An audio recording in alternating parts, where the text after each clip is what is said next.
First contact. The Zephyrian Empire had ruled the outer spiral arm of the galaxy for 3 millennia. Their crystalline warships, powered by quantum singularity cores, had never known defeat. From their throne world of Zephyr Prime, they had conquered 1,000 systems, each falling like dominoes before their might. But on this day, their long-range scouts had discovered something unusual. A small blue world in an unremarkable system, broadcasting primitive radio waves into the void. High Admiral Vexar stood before the holographic display in his command chamber, his 4 arms clasped behind his elongated torso. His compound eyes studied the data streams flowing from the scout ships. Earth, the locals called it. A Class M world with a single dominant species that had barely achieved nuclear fission. The tactical assessment was clear. Minimal threat. Maximum resource potential. Pathetic. Vexar's second-in-command, Sub-Admiral Crixin, clicked his mandibles dismissively. They still use chemical rockets. Their military forces are divided among hundreds of primitive nation-states. This will be easier than the Altarian campaign. Vexar's antennae twitched with anticipation. Prepare the 3rd Imperial Fleet. Standard subjugation protocols. We'll be home before the next solar cycle. Light years away, Earth's deep space monitoring stations detected the quantum distortions first. The readings were unlike anything humanity had seen before. At the United Earth Defense Command headquarters in Geneva, alarms began to sound. Commander Sarah Chen had been preparing for this moment her entire career. As Director of Planetary Defense, she had access to resources and technologies that most of Earth's population didn't even know existed. The past 50 years of secret preparation were about to be tested.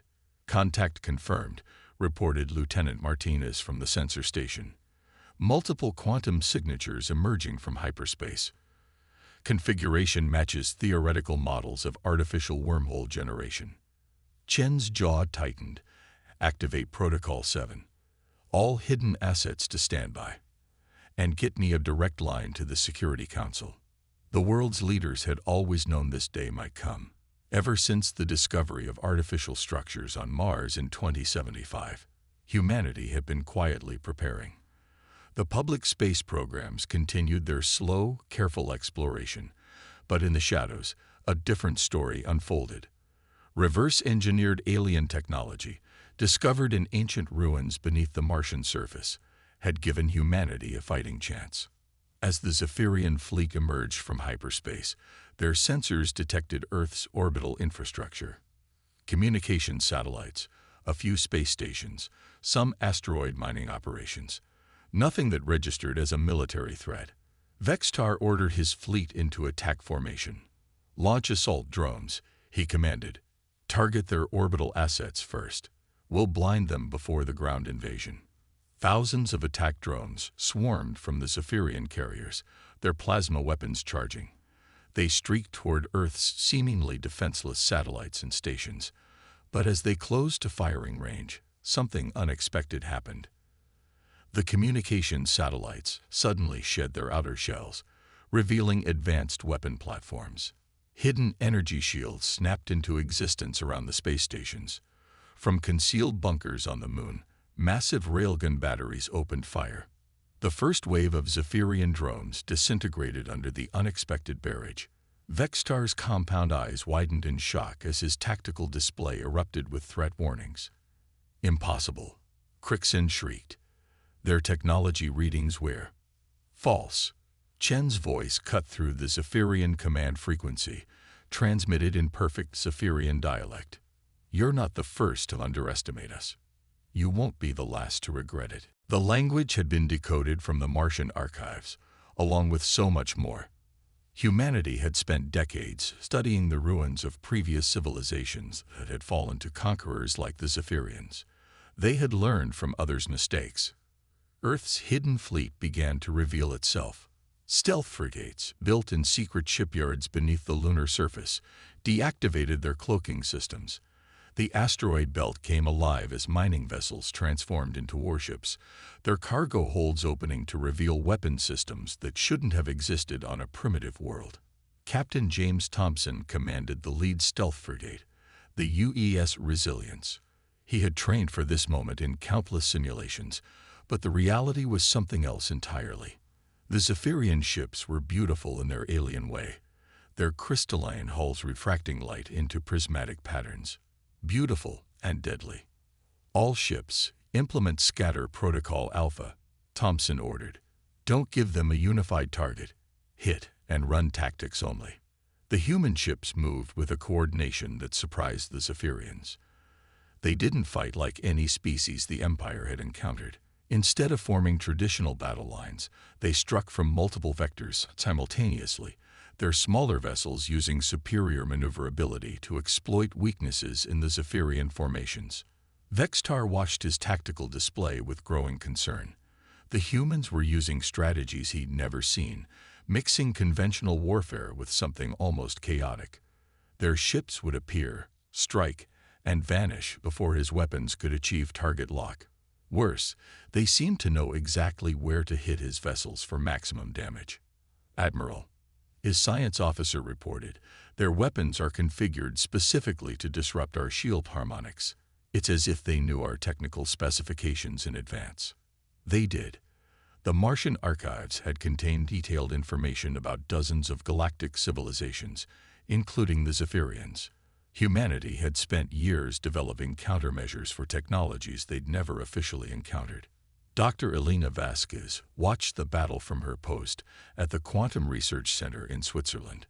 Her team had cracked the secrets of Zephyrian shield technology years ago. Now, their work was paying off as Earth's weapons carved through supposedly impenetrable defenses.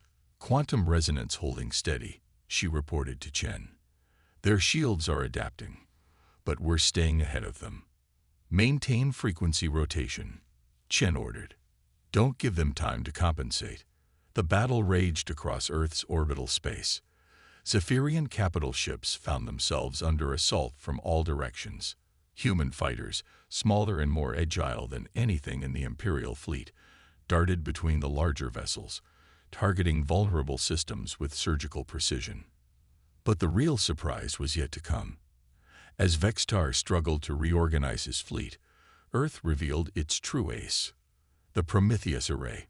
Hidden satellites throughout the solar system suddenly linked together, forming a massive energy weapon powered by the sun itself. Sir, detecting massive energy buildup from multiple sources, Crixen reported, panic creeping into his voice. The readings are impossible. No civilization at their supposed development level could generate this much power. The Prometheus Array fired. Beams of focused solar energy, each one powerful enough to vaporize a small moon, converged on the Zephyrian flagship. Vexar's vessel, the Infinite Conquest, shuddered under the assault. Its quantum shields, designed to withstand the most powerful weapons in the known galaxy, began to buckle. All ships, evasive maneuvers, Vexar commanded, but it was too late. The array had already locked onto multiple targets. Across the battlefield, Zephyrian vessels began to burn. In the chaos, humanity pressed its advantage. Captain Thompson led a strike force directly into the heart of the enemy formation. The UES Resilience and her sister ships carved through the Imperial lines, their weapons precisely targeting command nodes and communication arrays. They're in disarray, Thompson reported. Their fleet coordination is breaking down. Chen nodded grimly from her command center. Maintain pressure. Don't let them regroup. But even as humanity gained the upper hand, she knew this was just the beginning. The Zephyrian Empire controlled thousands of worlds. This fleet was just a fraction of their military might. The question wasn't whether humanity could win this battle. It was whether they could win the war that would inevitably follow. As the Zephyrian fleet began to falter, their perfect formations dissolving into chaos, Vexar made a decision that would echo across the galaxy. He ordered a general retreat, something no Zephyrian admiral had done in over 1,000 years. This is impossible, Crixen protested. We are the Zephyrian Empire. We do not retreat from primitives. These are not primitives, Vexar replied, his voice heavy with realization. We've been deceived. Everything we thought we knew about this species was wrong. As the battered Imperial fleet began to pull back, charging their hyperdrives for emergency jump, humanity faced a choice. They could let the invaders escape, hoping the defeat would discourage future attacks, or they could press their advantage and ensure the Zephyrians never threatened Earth again. Commander Chen made the decision without hesitation. All ships, pursuit course. Don't let them escape to warn their empire. Activate the graviton net. Another surprise from Earth's hidden arsenal. A network of satellites designed to disrupt hyperspace travel. As the Zephyrian ships tried to flee, they found themselves trapped, their quantum drives failing to achieve the resonance needed for faster-than-light travel. No escape. Chen announced across all frequencies. You came here as conquerors. You'll stay as examples. The battle was far from over, but the tide had turned. Humanity, underestimated and dismissed as primitive, had just delivered a shock to one of the galaxy's greatest powers. The question now wasn't whether Earth would fall, but how far humanity would rise. The turning tide. High Admiral Vexar stared at his tactical display in disbelief. Half his fleet was gone, vaporized or disabled by weapons that shouldn't exist on a world that had barely achieved interplanetary travel. His escape route was cut off by some kind of gravitational interference field. The infinite conquest groaned around him, its damaged systems struggling to maintain basic functions. Admiral, his communications officer reported, voice trembling, we're receiving another transmission from the humans. Commander Chen's image appeared on the main screen, her expression calm but determined. Behind her, Vexar could see a command center filled with humans and technology that looked disturbingly familiar and advanced. Admiral Vexar, Chen began, speaking flawless Zephyrian. You have two options. Surrender unconditionally, or watch the remainder of your fleet be systematically destroyed. You have 60 seconds to decide. Crixon hissed in outrage. The arrogance. Admiral, we must. Silence. Vexar cut him off. His compound eyes studied the human commander. You knew we were coming. You've been preparing for this. Chen smiled grimly. We've been preparing for someone like you for 50 years, ever since we found the ruins on Mars and learned what happened to the Draconians, the Altarians, and dozens of other species who thought they were alone in the universe. The name hit Vexar like a physical blow. The Draconians had been ancient history, a cautionary tale of an empire that had vanished overnight 800 years ago. If these humans had access to Draconian technology. 40 seconds, Admiral, Chen continued. Know that if you choose to continue fighting, we won't stop at defeating your fleet. We've already decoded your navigation databases. We know where Zephyr Prime is. We know where all your major worlds are. And unlike you, we learned from history. We know how to end empires permanently. Around the infinite conquest, human ships maintained their aggressive patrol patterns. The Prometheus Array remained active, its solar collectors glowing with barely contained energy. In the asteroid belt, more ships were emerging from hidden bases, each one bristling with weapons. Vexar's tactical officer spoke quietly. Admiral, long-range sensors are detecting additional human vessels throughout the system. Conservative estimates suggest they have at least 3 times the ships we initially detected. And sir, some of these energy signatures match theoretical predictions for antimatter weapons. The Admiral's antennae drooped. Antimatter weapons were forbidden by every major galactic power, considered too destructive for civilized warfare. But these humans clearly didn't recognize galactic conventions. 20 seconds, Chen announced. Vexar looked around his bridge. His officers, the elite of the Zephyrian military, looked back at him with expressions he'd never seen before. Fear, uncertainty, and worst of all, doubt. The Empire had never faced a foe like this, one that had studied them, prepared for them, and exceeded them. I require terms, Vexar finally said. Unconditional surrender, Chen replied. Your ships will power down all weapons and prepare to be boarded. Your crews will be treated according to our laws of war, which, I assure you, are more civilized than your Empire's standard practice of orbital bombardment and species extinction. And then you'll help us send a message to your Empire. The age of unopposed conquest is over. With great reluctance, Vexar gave the order. Across the battered Zephyrian fleet, weapons powered down and shields lowered. It was the first time in 3 millennia that an Imperial fleet had surrendered to anyone, let alone a supposedly primitive species. Human boarding craft, sleek vessels that looked like hybrids of human and alien design, approached the Zephyrian ships. Marines in advanced combat armor that gleamed with force field generators secured vessel after vessel with practiced efficiency. Lieutenant Colonel Marcus Webb led the team boarding the Infinite Conquest. His armored HUD displayed tactical data in real time, analyzing everything from atmospheric composition to potential threats. The Zephyrians they encountered looked at them with a mixture of fear and curiosity. Remember, Webb told his team, firm but professional. These aren't the first aliens we've dealt with, but they're the first ones the public will know about. That was the real secret. Earth hadn't been as isolated as the galaxy believed. For decades, small groups of refugees from conquered worlds had found their way to Earth, bringing warnings and technology. Humanity had learned from them all, building a coalition in secret while maintaining the facade of a primitive world. As Webb's team secured the bridge, he found himself face to face with Vexar. The Zephyrian admiral towered over him, even in defeat maintaining an air of dignity. Your species is full of surprises, Vexar said. We thought you were barely industrial. We wanted you to think that. Webb replied. Amazing what you can hide when you control all the long-range sensor data leaving your system. Back on Earth, the reality of the situation was beginning to sink in. In secure facilities around the world, leaders gathered to discuss the implications. The secret was out, or would be soon. Humanity wasn't alone, and more importantly, humanity wasn't helpless.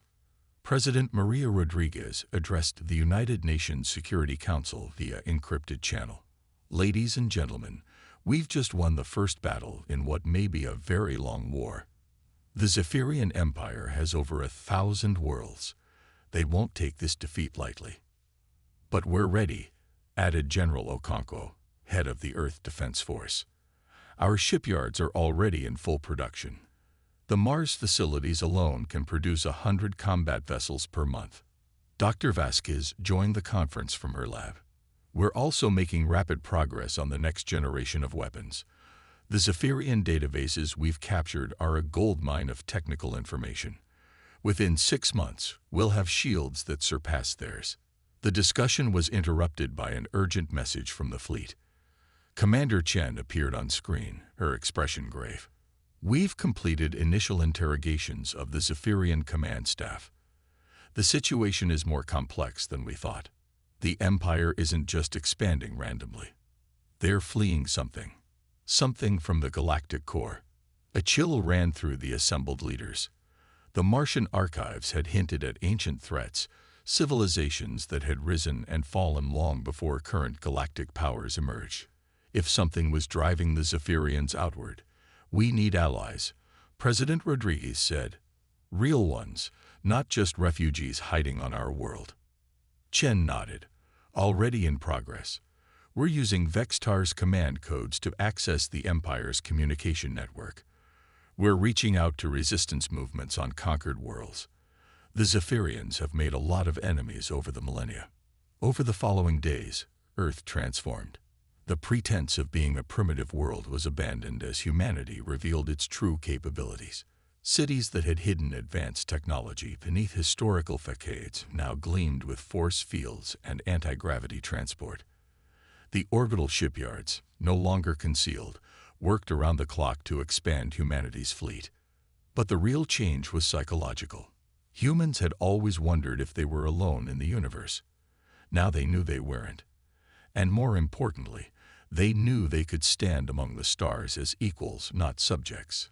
Vexar, now a prisoner but treated with dignity, spent hours in conversation with human military leaders and scientists.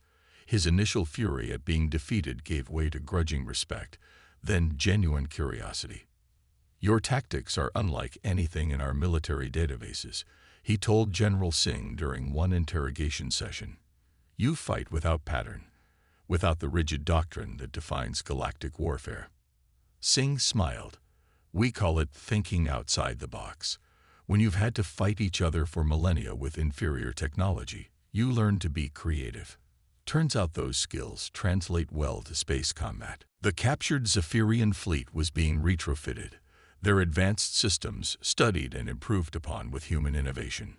Engineers who had spent careers working on primitive technology now applied their skills to quantum drives and plasma weapons, often finding improvements the Zephyrians had never considered. 3 weeks after the battle, Earth received its first official communication from the Zephyrian Empire. Emperor Zexnul himself appeared on the transmission, his ancient features twisted with rage. "You dare attack an Imperial fleet? You will burn for this insolence. The full might of the Empire will." Chen cut off the transmission mid-threat and opened a channel of her own. But instead of addressing the Emperor, she broadcast on all frequencies, using codes pulled from the captured ships to reach every corner of Zephyrian space. "To all subjects of the Zephyrian Empire, and to all free beings in the galaxy, I am Commander Sarah Chen of Earth.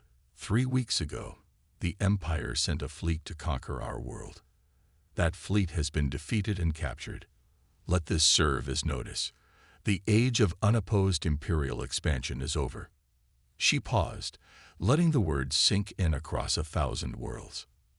"Earth stands ready to assist any world seeking freedom from oppression. We offer alliance, protection, and the technology to defend yourselves. The Empire rules through fear. We offer hope." The broadcast ended with coordinates, a location in neutral space where those seeking alliance could meet human representatives. The response was immediate and overwhelming. Resistance movements that had struggled in shadow for centuries suddenly had hope. Neutral worlds that had lived in fear of eventual conquest saw a new possibility. Even within the Empire itself, dissent began to stir. Vexar watched the broadcast from his quarters, studying how quickly the humans adapted to galactic politics. "You're not just warriors," he observed to Chen during one of their discussions. "You're revolutionaries." "We've had practice," Chen replied. "Our history is full of empires that thought they were eternal. They all fell eventually. Yours will too. The question is whether it falls into chaos or transforms into something better. And you think you can manage that transformation? Not us alone. But we can be the catalyst. Your empire has conquered species with technologies and philosophies we can barely imagine. Instead of crushing them, imagine what we could achieve together." The idea was radical by galactic standards. The established order had always been about dominance, about one species ruling others. Humanity proposed something different, a true alliance of equals, sharing knowledge and defending each other's freedom. Within a month, the first Allied ships began arriving at Earth. The Altarian remnant, survivors of a world conquered 2 centuries ago.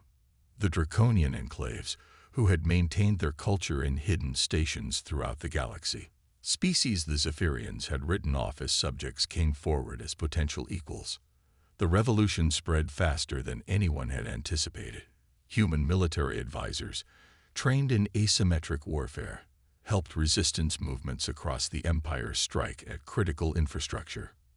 Earth's factories, now running at full capacity, produced weapons and shields for a dozen liberation movements. But the Empire wasn't passive. The 4th and 5th Imperial fleets, each twice the size of the force that had attacked Earth, began moving toward human space. This time, they knew what they were facing. This time, they came prepared for a real war. The Battle of Jupiter would go down in galactic history as the moment everything changed. The Zephyrian fleets arrived to find not just human defenders, but a true coalition.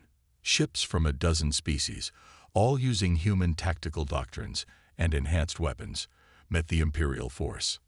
Admiral Chen, now commanding the Allied fleet from the captured and refitted Infinite Conquest, coordinated the defense. Vexar stood beside her on the bridge, wearing the uniform of the Allied forces, a sight that would have been unthinkable months ago. "Your empire taught the galaxy that strength comes from unity," Chen told him as the fleets close. "But you forgot that unity through force is always weaker than unity through choice." The battle was fierce but decisive.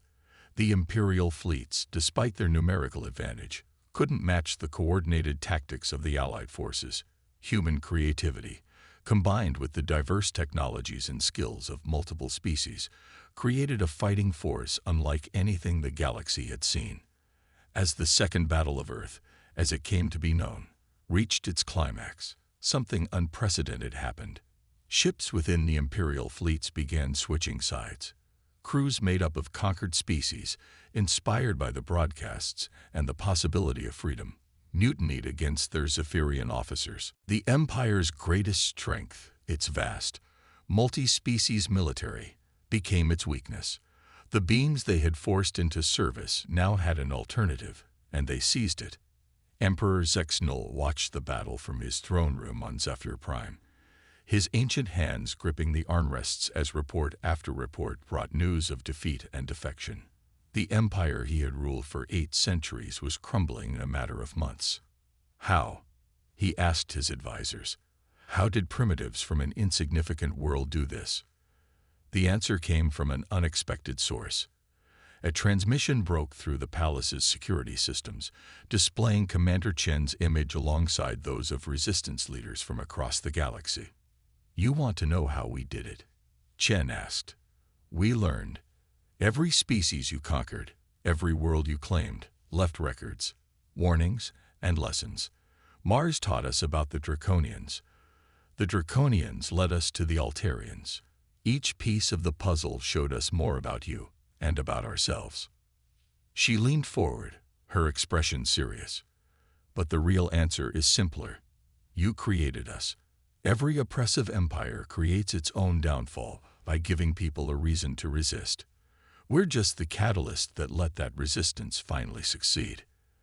As the Allied fleet secured the Sol system, messages poured in from across the galaxy. World after world declared independence from the Empire. The Zephyrian military, stretched thin and demoralized, couldn't respond to every uprising.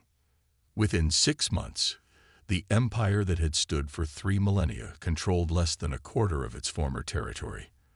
The remaining Zephyrian leadership, faced with the choice between total collapse and negotiated transformation, chose survival. The Treaty of Sol, signed on Earth with representatives from over 100 species, established the Galactic Alliance.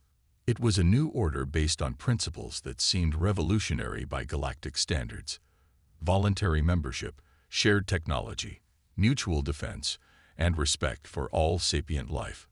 Vexar, now serving as a military advisor to the Alliance, stood with Chen on the observation deck of the New Geneva station, looking down at Earth. "Your world will be remembered as the place where everything changed," he said. Chen nodded. "We prefer to think of it as the place where things were set right. The galaxy's been under the boot of one empire or another for too long. Maybe it's time to try something different. And if the old ways return, if new empires rise." Chen smiled, gesturing to the diverse fleet patrolling nearby space. Human ships flying alongside Zephyrian, Altarian, Draconian, and dozens of other designs. Then they'll find the galaxy has changed. We're not alone anymore. None of us are. As Earth entered its new era as a founding member of the Galactic Alliance, children looked up at the stars with wonder instead of fear. The universe was vast and full of challenges, but humanity had proven something important. When faced with overwhelming odds, innovation, determination, and the simple refusal to accept defeat could change the course of history. The age of empires was ending. The age of alliance had begun. And at its heart was a small blue world whose people had dared to say no to conquest and yes to something better. The galaxy would never be the same.